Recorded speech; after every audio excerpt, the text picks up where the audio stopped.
So okay, some of you already know it. I've been giving demos already 2 or 3 times. I'm always thankful because I'm a big fan of a product called BigchainDB. So Riddle&Code. So I have to go back a little bit in time. So my first contact with something called digital currencies was already in, I think, 2004. I met a guy. His name was or is Ian Grigg, and he developed something called Ricardian contracts. I don't know whether you have heard about it ever. It's more or less one of the first versions of smart contracts. Yes. So way more complicated. Nobody understood it, but all the essential parts were already in it. So, and at this time I was teaching art at the University of Applied Art in Vienna. So I invited Ian to talk to the students, and we wanted to do a pilot to make especially digital art more valuable. Yeah? And how can you do this? You try to make digital art unique. Yeah? So I mean, maybe it sounds a little bit familiar to the people of the Scribe.io. So okay. So Ian came, we worked for a year. It never really took off. It was too early. But he introduced me to an online bulletin board system or forum, and this was called the Forum for Financial Cryptography. And there I read in 2008 this famous Satoshi paper, and I didn't understand it. Yeah. And I have to admit, it was the first time in my life that I didn't get it. Yes, something I was totally incapable to understand it, but I had the feeling it's important. Yeah. So people started to talk already before 2010 a lot on this forum, and in 2009 I started to rebuild it in Python. So I thought, if you write the code, you will start to understand it. And this is what I did. So I could say in 2010 I really started to understand it and appreciate it. And I was so struck by it. And I think almost everybody who talks about the early years tells me the same story. I saw it, I didn't understand it, but I was struck or touched by it. Okay, so what I was a little bit embarrassed with is how you back a currency which is just a string. So it's really crazy. If you consider this, yes, you have a string. The string has a certain length. Yes, of 64 or 32 bytes, and you have to have a certain amount of leading zeros, and then you say this is of value. Yeah, I mean, it's still astonishing, but it went the way it went. So I started to experiment with all these things, and I could never get rid of the idea: what happens if you take something like Bitcoin and the blockchain, and you don't use it for digital assets? You use it for physical objects. Yes, naturally that's complicated. Yes, you cannot, transmutate a physical object into a digital object. And there are many projects which deal with managing through a blockchain physical objects, but they just use references, barcodes, QR codes, serial numbers, color codes, holographic codes, and so on. But all of them are you can clone them, you can compromise them, you can recreate them, or it's very difficult to give proof of reliability of this code, so it doesn't work. And then 3 years ago, I had something like an epiphany. I thought, okay, if I cannot turn the physical object into a digital object, maybe I can bring the digital object to the physical object. So let's extend any physical object with the capability to answer cryptographic questions with the right mathematical answer. So turn every object into a very small micro Bitcoin computer or blockchain computer. And this is what I did. So I started to explore how can you do this. And it sounds trivial, but it's really complicated. So as all the other people, I started to work with smart cards, yeah, like your credit cards. And as you maybe know, credit cards are using already small computers based on a very old operating platform or hardware platform called 8051. It's like a computer from the 80s, and it's not secure. And you can only program it with licensed software, the so-called smart card Java stack, which is super complicated and super embarrassing and not very powerful. And all the smart cards which are able to do some kind of cryptographical, to run a cryptographical algorithms can only do things. It's either RSA or AES, because they don't require a lot of resources. If you want to run something like a challenge response scheme with asymmetric keys, like elliptical curve digital signatures or elliptical curve Diffie-Hellman key exchange, you cannot do it. It's simply not possible. Yes, why? Because the surface area to need to have all the logical programming units is so big, yeah, that it takes too much power to be run on an NFC chip or RFD chip. And even if you want to make it more condensed, you cannot do it, because there is no process that you could bring together all the logical units, or they call it gates, yes, the logical gates. So there was really nothing. And for this reason, I started to develop my own chip. And this is one of the exciting things of our days. There it is. Yeah. So this is the chip. And what is only relevant of this chip are these two smaller chips. Yes, they're really very, very small. So one is, I think, let's say 2 by 2 millimeter. The other one is maybe 3 by 2. The first one is a near-field communication, an NFC chip. The second one is a so-called crypto accelerator. So this crypto accelerator is exactly what you expect. It gives any object, you connect to it or you embed it into the capability to run all the processes you run on any blockchain or in any Bitcoin system. Yeah? And they are so energy efficient that it's enough to take your phone, approach the antenna with your phone, and then the power from the phone, the induction power, is delivering enough energy to run the complicated cryptographic processes. Yes, and this is exactly what we did. And I expected that the industry would deliver products like this within these 3 years, but it never happened till today. So there are other companies which are also working with tagging systems, but they are not using the classical elliptical curve cryptography. And they still have to power their chips with a battery or with some other mean of external power. So to show you what we did, so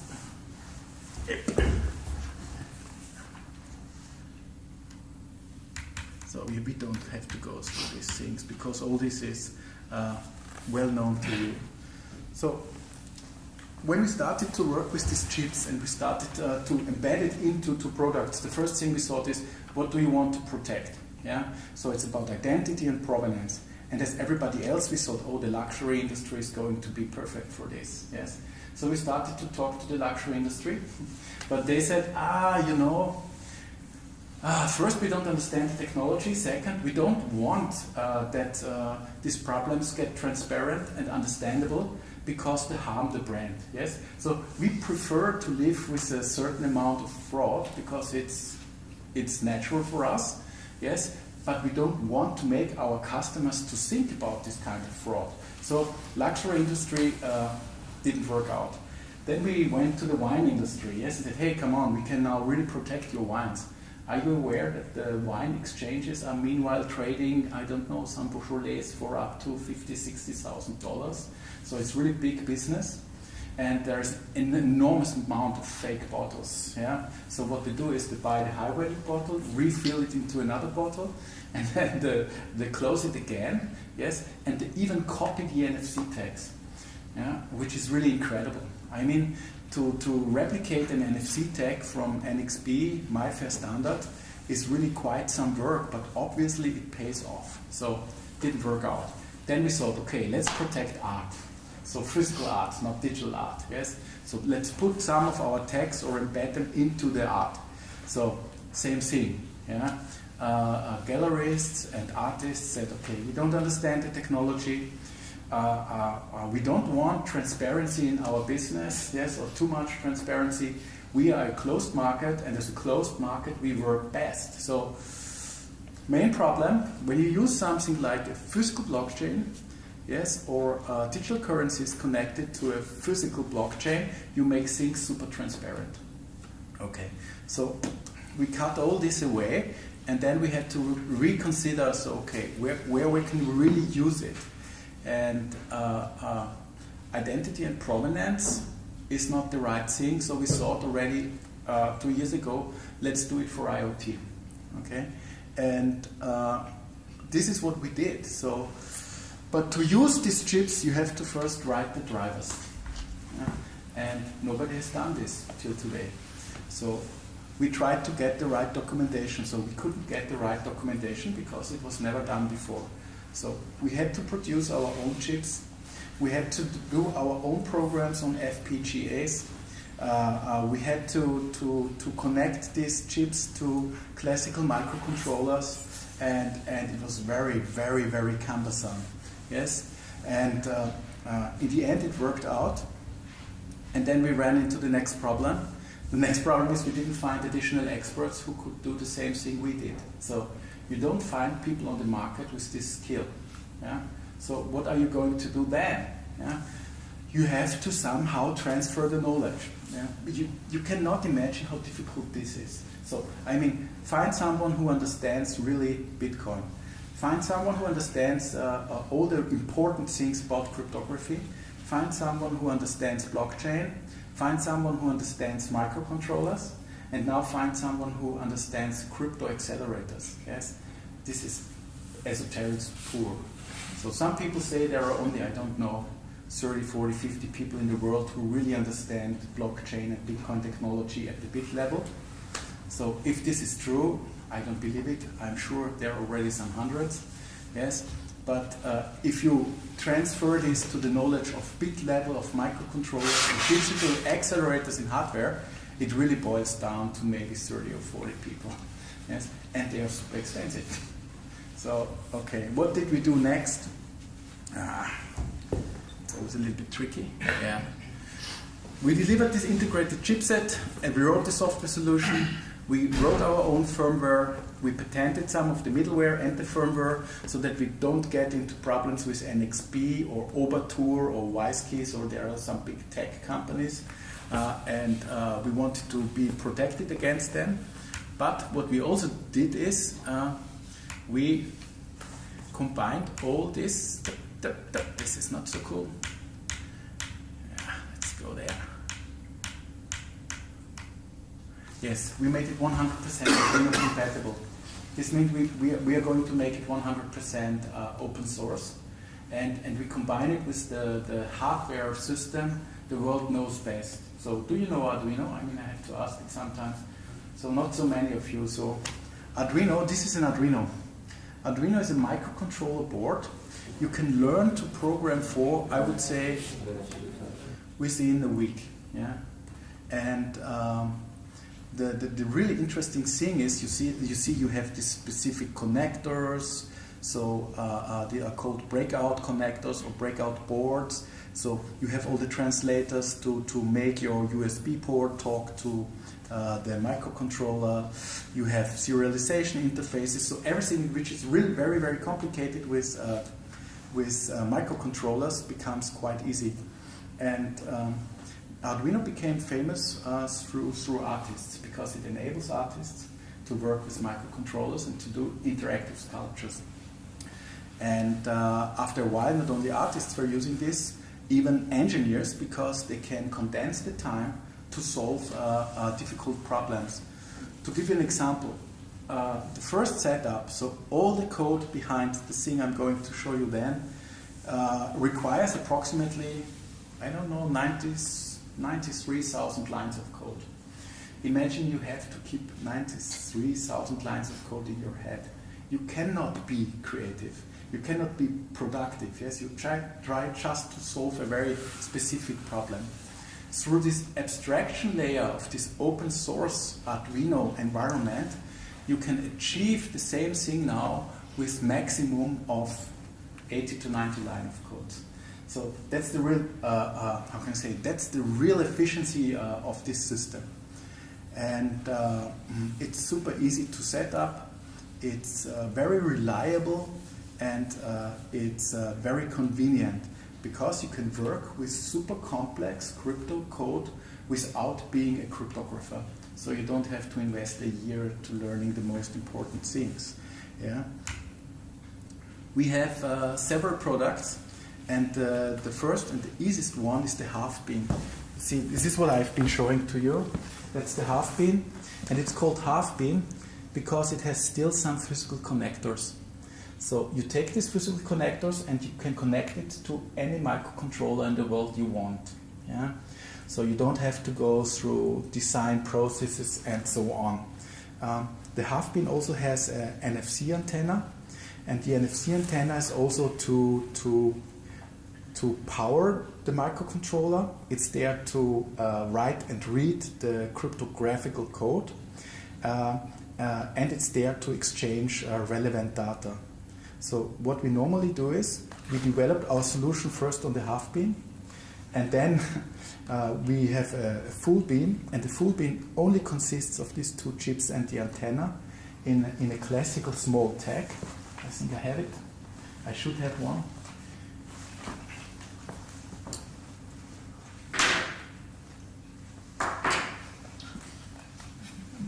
It's so small, that's it. You see, that's interesting. So this is more or less the thing to work with. Yeah, and when you are finished, you simply use these small tags. I mean, you know that. You have seen them, right? Yeah. Yes. Okay. And but you can program them, and that's very, very powerful. So what we program on them, I will also show you then. So this is the half beam. This is the full beam. And then we produced something because we wanted to go into the area of IoT and smart cities. This is our so-called Amolino. Yeah? So this is a full board. So this board is, I would say, triple as powerful as this one. Yes, and it's doing all the things this board does. So you see the difference, yeah. And the interesting thing about it is you have again the antenna. You have again the same two chips, but here you have a real microcontroller, and here you have an interface for radio frequency. So you can talk to this chip not only via the near field communication protocol or NFC, you also can talk to it via Bluetooth, via Zigbee, via the HomeKit standard of Apple, via Google has one, it's called Thread, and so on. So this brings together cryptography, and IoT and sensor networks. And why is this important? So, have you ever heard about Komarov's law? Okay, it's even more interesting than Moore's law. So, Komarov's law tells us that the energy efficiency of a chip doubles every 18 months. So the chip doesn't get double powerful or double fast. This is Moore's law. But it says it becomes double energy efficient. So what does it mean? So your average iPhone or Android draws these days around 1 watt of energy when it operates. In 18 months, you will have a chip which is as powerful as an iPhone 7 chip today, and it will draw only 0.5 watt. Yes, so again 18 months later, 0.25. Yes, in 2028, this halving of the, or this doubling of the efficiency will lead to a chip which will be of approximately that size. And this, now I would say 3 by 2 millimeters, so more like this one, yes? And it will have the same power your iPhone 7 has today, but it will only require microwatt. So what does this mean? It means you take a chip like this, you put a silicium cell on top of it, and you can run it 24 hours, either with sunlight or with light from street lamps, yes? And it does everything you want. So now imagine this chip exists, and it has all the power of your phone, and you put it into the city as a smart city sensor. What's going to happen? We will start to measure the hell out of everything. And who is going to regulate this? Yes, who will allow? What are we going to measure? Who is allowed to read this data? Who is getting reading access? Who is getting writing access? Yeah. So we are not even talking about these problems. Yes, but they are so close. So the same chips will be part of our bodies as wearables. Yes. Again, the same problem. You can measure the hell out of things. Yes. So there's only one technology which will make all this controllable, or let's say manageable, and this is a blockchain technology. So it's about permissions, it's about provenance, it's about reading and writing rights. And you know, that's the interesting thing, and I got it from Jimmy. Yes, one of the main differentiators of a blockchain database compared to regular databases or distributed databases is the capability that everybody can read and everybody can write. Yeah? And that's very, very important. I mean, all databases we produce for companies are either closed source systems, where you can read something or you can make specific kinds of requests. But I don't know any real legal, public, company, governmental database where everybody has the same reading and writing access. So imagine we have these chips. Imagine we have these open source tools from Riddle&Code, very soon from other companies too. Imagine you have something like a super sophisticated next version of the powerful BigchainDB. Yeah? Then you get really a first glimpse of the world which is coming up to us. Yes, so suddenly we have this technology which is going to define the society of the future. And to show you how easy these things are, I will do something live. So let me put this away. Okay, so this is the typical Arduino example, Arduino environment, yes? So, how can I say? It's really plug and play. You buy these boards, you connect them via USB. If you don't use the new Mac OS X with all its trouble with this shitty USB-C, to your computer, you download this small programming environment, this IDE, and then you can start to program it. So what happened here? No, I don't want you. Go away. How many lines of code are these? Okay, it's a little bit more. So this 600, 700 lines of code. So these 700 lines of code control only the crypto chip.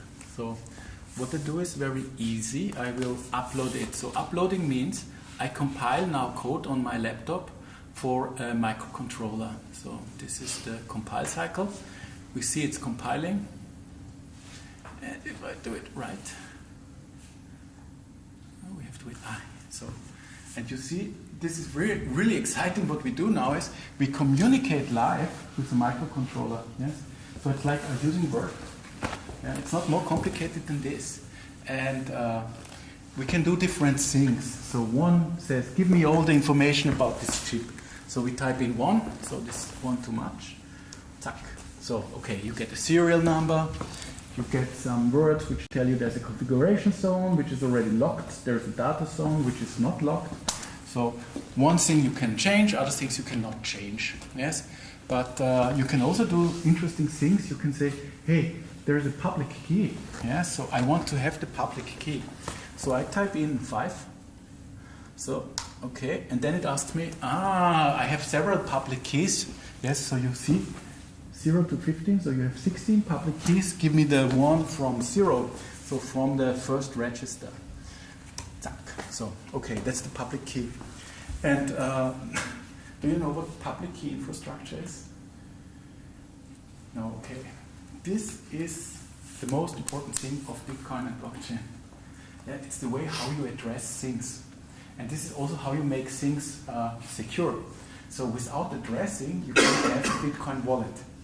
Yes, without a public key, you cannot make transactions. Without transactions, yes, Bitcoin doesn't have any value. Yes, without addressing scheme, you cannot use the power of BigchainDB. Yeah, so this is one of the core technologies. This means you have something which is very unique and you cannot compromise it. And a public key is never alone. The public key has always something which is the private key. Yeah? And that's why it's called public key infrastructure. Private key stays private, public key is something you hand out. Yeah? The private key has to be really secret. And this is the reason why so many Bitcoin exchanges were more or less compromised. Because they created a private and public key, and the private key was then written to a database, and this database was compromised. Yeah? So it's very insecure. And you always have people, and if you have to rely on the trust of people, you are already compromised. So it would be fantastic if you could have some kind of private key nobody knows. And this is exactly what we do here. So the first time this small crypto chip is getting power, it creates a secret, and nobody knows it, so not even me. Yeah? So I can only ask, give me your public key. Yeah? But there's no way to compromise it. Please. Where's the entropy source coming from? Where does it get its entropy from? Yes, it's part of the chip. The chip has especially a temperature sensors and some other sensors.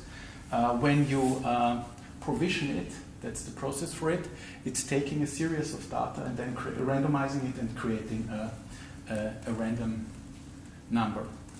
So you know that creating real random number is a very big problem. On your laptops, you cannot simply create a real random number because you don't have trustful random number generators. But back to this. So this chip has a secret and nobody knows it. And now imagine that a public key or the secret key is like a URL. The moment you put the URL not on a digital document but on let's say, I don't know, my glasses from Japan, yes? So these are original Japanese glasses. Then I can say, okay, this is unique. Because why? I put the chip into this, most probably into the frame. Then I create a transaction inside the blockchain, let's say BigchainDB. And then I know, okay, if there's a public key, which is inside of this frame, and there is a contract or a transaction within the BigchainDB, then this thing is an original. And you cannot compromise it. Why? Because the secret which you need to prove that this exists, yes, is uncompromisable because it's really secret. Yeah? And to validate the secret, you use something which is called challenge response. Have you heard about that? So I have to go through these things because they're really at the core of the revolution. So a challenge response is you take the public key and then you send to this little crypto processor something which is called a challenge. It's a text. Yes? Let's take whatever text we want. So yes, we take a text and create a so-called signature. So to create signature, we have to type in function 8. And now it says, give me a message. Yeah? Let's do a very typical one, and let's say hello. Okay, so. And now it says, okay, you have the message, and to create the signature, we have to use the secret key to create the signature. And again, we say, take the signature, take the secret key from the 0 register, number 0.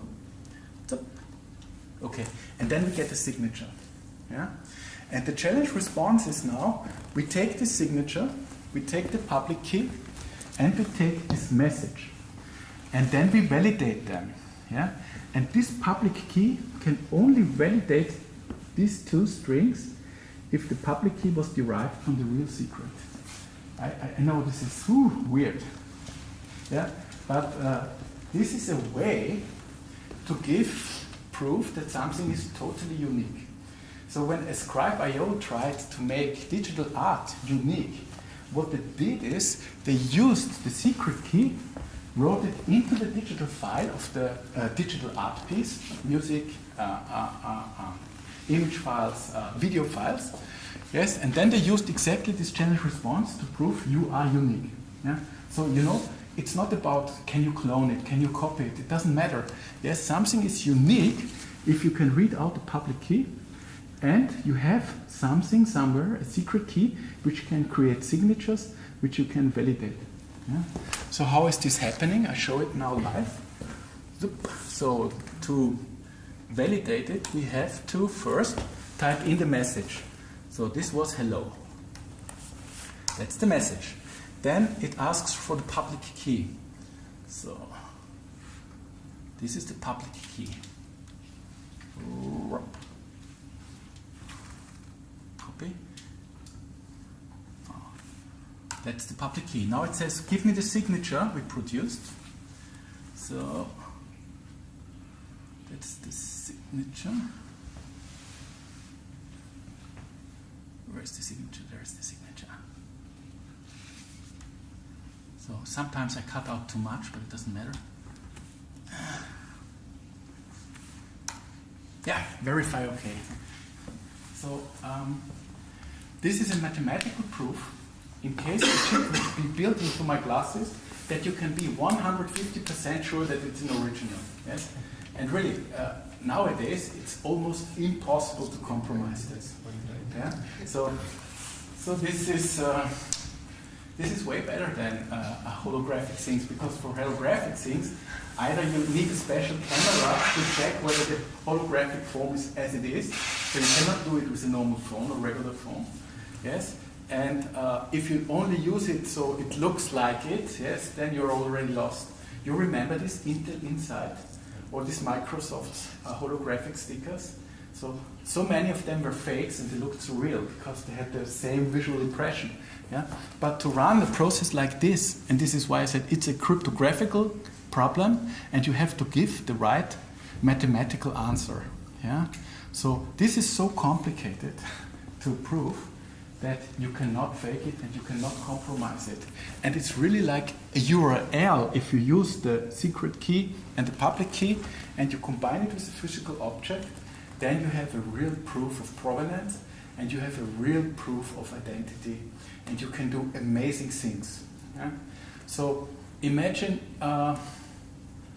next year we have 2018, right? Yes. In 2022, everybody tells us we will have 50 or more than 50 billion smart devices at home. So in average, people who have smart devices at home today, they have already 20 to 30 devices. Okay? So now imagine you have 30 devices. In the apartment next to you, they have 30 devices. Left, right, front, back. Below you, yes? So you come up with hundreds of devices. And none of these devices can prove to your gateway that it's really your device.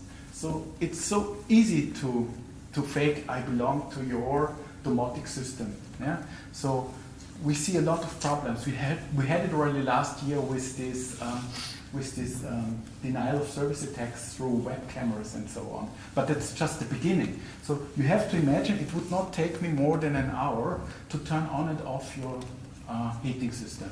It's super easy. Yeah? So you have in Germany a system, it's called Homatic, or you have Nest, and it really doesn't take more. All I have to do is to switch off your power supply, then the system comes up. When the system comes up, it exchanges the keys. I just have to listen for the secret key, yes, and then I can control your home. Yeah? So I can open and close your windows. Yes, I can open and close your doors, or I can open your door and your door alarm is not working. So we need these kind of things that we say 30 devices, they belong to me, it's my gateway, and they have to be unique. Or imagine you use something which is measuring your blood pressure or your blood sugar and so on. You know that insurances are one who are investing an awful lot into blockchains because they say we give benefits or bonuses or incentives to people who behave according to the rule. Okay, so you will have the sensors, they will measure it, but they don't protect it. Yeah? So you have to be sure that these private data are sensitive data and stay yours. Yes? Imagine that your domotic system controls you and knows more about you than anybody else. So what happens with this data? They all go into the cloud, and what happens inside the cloud? Nobody has a clue. Yeah? And we don't have any way to control it. But with this technology, or these chips, and with things like BigchainDB, which solve the scaling issue of blockchains, yes, we can address this. So this is for sure a fantastic market. The problem is, this is simple and it's already very weird. Yeah? And it's just the beginning. So the problem is, from our point of view, or at least my point of view, is that it will take another 3 years till this will become common knowledge. Yes, once this is common knowledge, big chains, BigchainDB, blockchains, and digital currencies will become an incredible business. So you have to take it till there or till then. So next step is when it works with physical objects, when it works with digital objects, it also works with humans. So, and indeed, we have already the first projects running now with Ethereum, where people use exactly the same technology to tag humans. And I think this is the point where we should say, as a society, let's first discuss about it. Do we want this? Naturally, they use it for a good cause. Yes, refugee camps, to manage coupons for getting money. Yeah, but you know what's next? Yes, then you use it for your tax. So your tax will be stored in a blockchain. So everyone can read and write to know about your reputation. Yes, who is controlling this? Yes, then they will use it instead of a passport. They will use it instead of a visa and so on. So we really have to take care that we spread this knowledge, that we do interesting pilot projects which become business, and at the same time we have to discuss what should be done with this technology and what should not be done. Yeah? And I think the more people get access to this technology thanks to things like Arduino, which are so easy compared to the original stuff, yeah, the more people will get an opinion, the more people can bring in the domain expertise, and the more people can make wise decisions about the technology, what we want and what we don't want. So if we only turn this into business and we don't educate the people, yes, we are building something like a digital cruise missile, which is more probably destroying the society than enabling the society, independent from the amount of money we are going to make. Yeah? So that's one of the main company policies of Riddle&Code, that we say, okay, we want to make it open, we want to educate the people, we want to make business, and we are never ever going to tag humans. Yes. Okay, so that's it.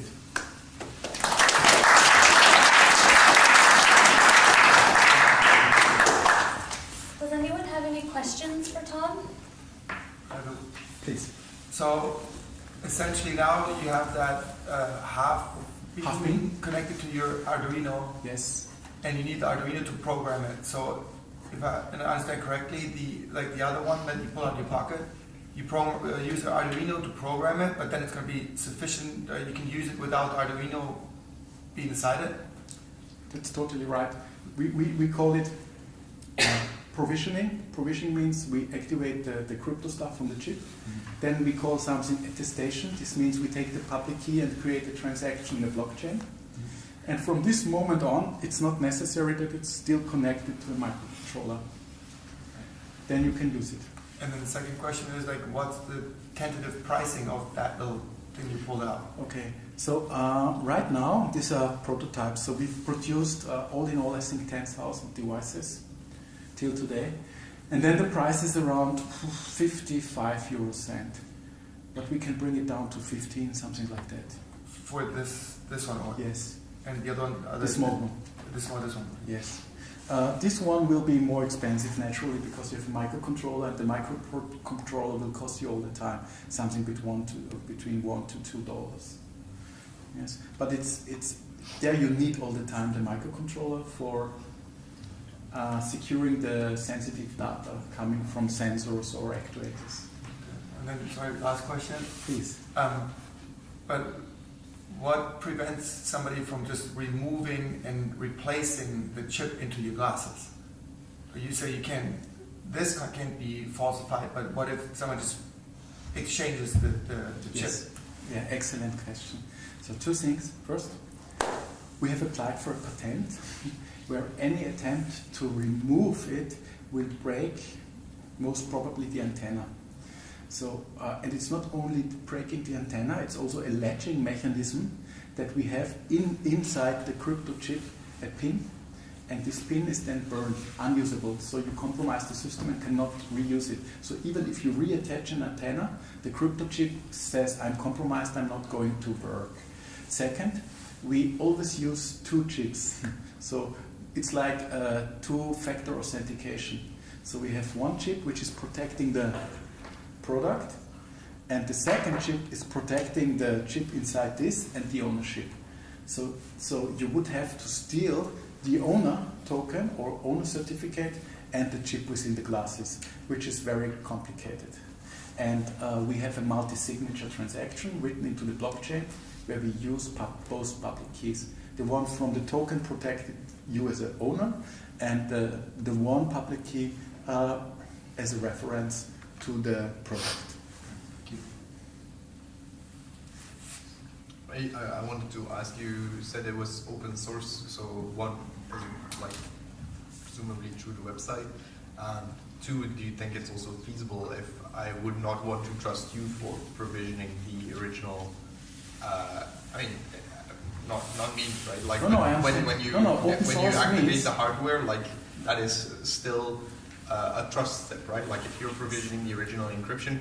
Do you think it's feasible at a point where you could do that yourself so that you have... We are not doing the provisioning for the open source thing, so you get all the code. It's totally up to you. That full process yes. The business model for us is a little bit different. So we expect that we will live the next 2 to 3 years from doing bespoke projects. So using our knowledge. And the second thing is, so we make all this open source, but some of the drivers for more complicated chips, yes, we will keep private for a while so that we have a chance to give our brand a certain importance. But everything else is totally open source. Yes. So we will not provision your keys. It's something you will do for yourself. Any other questions for Tom? How small can you go with the chip? So I will give it to you so you can see it. So these chips in this version have the highest security, and you only need the two.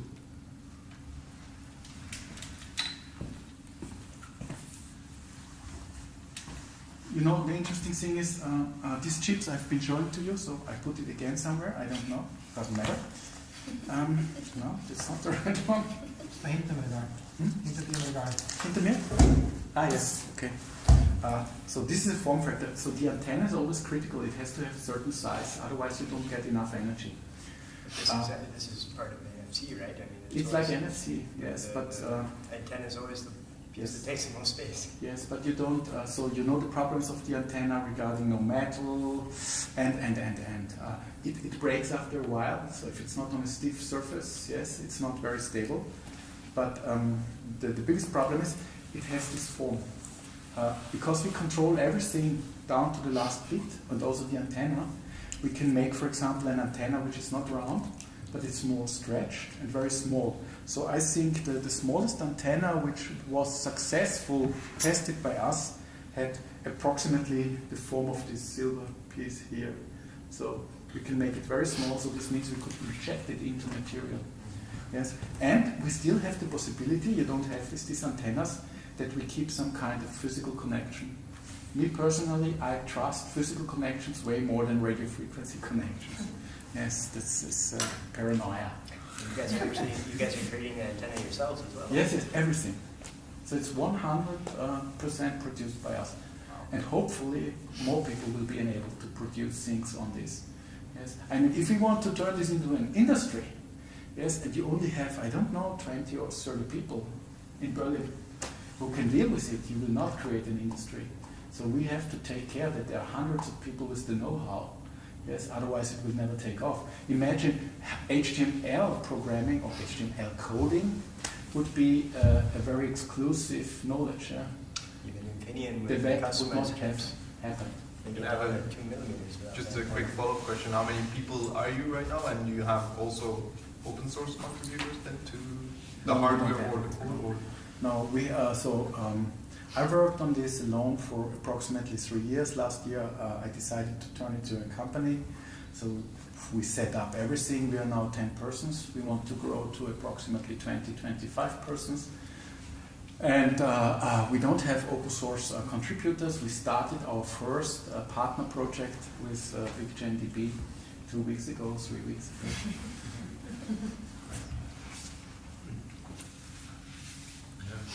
Please. I used to do microelectronics myself a bit. One of the projects I was on was kind of issued by the government of the US, and they wanted to make sure that chips that fly in and from Asian countries typically, if they get them as new, you can prove that they are new and they haven't been pre-programmed or they haven't been touched. There is no like sniffing software there. For that we had to really calibrate machine learning or do all fancy stuff, watching the aging curves and all of these things. It's a known compromise upon manufacturing of those crypto accelerators. I guess they might be already compromised during manufacturing. Yeah, you cannot exclude this. Absolutely true. This is one reason more why we want to build very soon our own chips. But this is super expensive. Yes. I know, leading to that question, so I've been wondering, because I was on that, so I might think I had a solution there somewhat. And if you manufacture a chip, they want to give it a crypto identity, you have to start at the atom level. Yes. Because every chip that gets produced is slightly different. They call it variation. Yes. Typically you want to control variation on chips, because if you want to create trillions of the same chips, they have the same performance and the variation should be. But in this case, I would enlarge the variation. Yes, and then you have it like a fingerprint for the chip. Then you have it as a fingerprint. And basically the impedance on the chip is basically its signature. Yes. And if you compromise it, or you want to replace something, it won't work because it has a different impedance and a different fingerprint. Yes, yes, it is absolutely true, but sometimes you can recreate the impedance. Yeah, so It's not it's really fail very, safe, very, but very might be difficult. like 3FA. Yes, it makes it more difficult. But you know, the really interesting thing is if you start to work on this chip level, so you need so-called crypto chips or crypto accelerators, right? And they have to be secure against attacks you would not imagine. Yes, sideline attacks. So you measure the changes in temperature or frequency, and then you know how the crypto algorithm works. Or you etch the top of the surface so you can really see with a microscope the gates and read out the zeros and ones. Or you have probing, yes, because they started to have not all gates, logical gates on one level, so they are in a different deepness inside the chip, yes, and then they have probes, so they can go deeper and deeper into the chip and read it out. So it's really a race. But the really crazy thing is, none of this is valid for central processing units, for CPUs. So you can make blockchain as secure as you want, yes. The laptop or the server or the desktop machine you're working on is insecure. Yeah, it's totally insecure. So not a lot of stuff is happening because normally people don't have, let's say, digital currency accounts which are billions of value. But naturally, if someone has a wallet and it's of billion values, yes, it's very easy to compromise the central processing unit, and it doesn't matter how well you have protected it regarding software. Yes, so we will address a lot of problems. At the same time, to be cost efficient, time efficient, crypto efficient, and so on, you have to use different algorithms for the hardware. And the more the hardware will become important, the more it will play back to the algorithms you use for average blockchain technology. So now we use, you use, I think, SHA3, right, already, and add curves. It curves. Yes, you use and curves. SHA-3 for Yes. SHA-3. Yes. So SH3 uses an algorithm for hashing which is called catch-up. Yeah, it's a totally new one. Yes? You can not use catch-up hashes for Bitcoin. Yes, you cannot use SHA3 for Bitcoin. You have to use SHA2.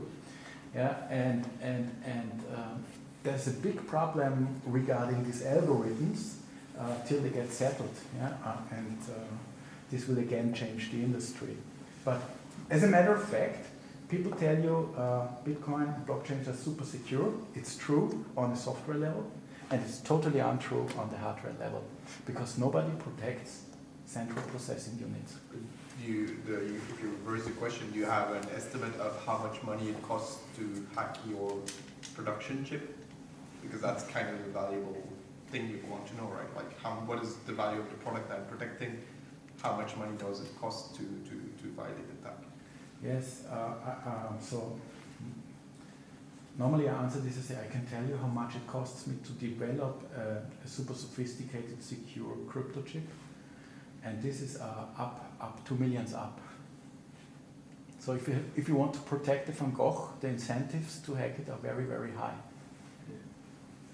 Yeah.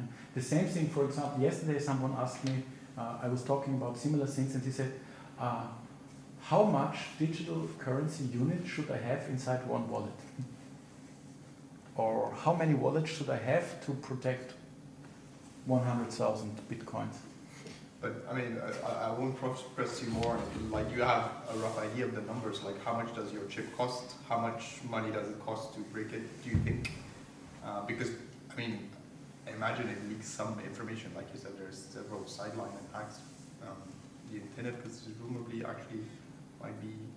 So you cannot detach the antenna and reattach it. So this is something... No, just, but like, I mean, it might leak information while you're in... No, to be totally frank about it, if someone has incentive which is high enough, you can compromise these things still. Yeah, of course. Yeah, I mean, It's just the price which is going up, and there are less and less people with the necessary knowledge. Yes, and it takes a lot of equipment too, but it's possible. I would never say it's 100. It's truly 150% secure. Or 90. Yeah. Okay, All thank right. you very much. Yes, thank you.